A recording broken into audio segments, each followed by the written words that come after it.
அப்படியே பச்சை மிளகா போட்டுடலாம். இப்போ பச்சை பட்டாணி நான் கொஞ்சம் பச்சை பட்டாணி எடுத்து வச்சுருக்கேன். அதை நல்லா வேக வச்சு எடுத்து வச்சுருக்கேன். அதை சேர்த்துக்கோங்க. சேர்த்துட்டு கோஸ் நல்லா கட் பண்ணி குட்டி குட்டியாக கட் பண்ணி எடுத்து வச்சுருக்கேன்.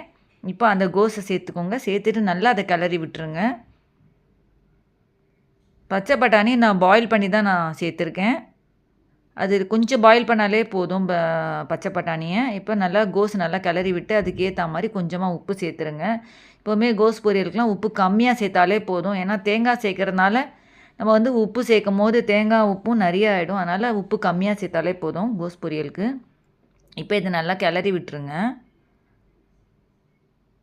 இப்போ பார்த்தீங்கன்னா இது நல்லா கிளறியாச்சு. நான் தண்ணியே சேர்க்கல. தண்ணி சேர்க்காமையே நம்ம கோஸ் பொரியல் செய்யலாம். நிறைய பேருக்கு தெரியாது. தண்ணி சேர்த்தா தான் கோஸ் வேகும். அப்படிலாம் கிடையாது. நம்ம கோஸ் அதுவே தண்ணி விட்டுக்கும். அதனால் தண்ணி சேர்க்காம செஞ்சிங்கன்னா டேஸ்ட்டு. இப்போ தேங்காய் ஒரு 4 ஸ்பூன் தேங்காய் அதில் சேர்த்துட்டேன்.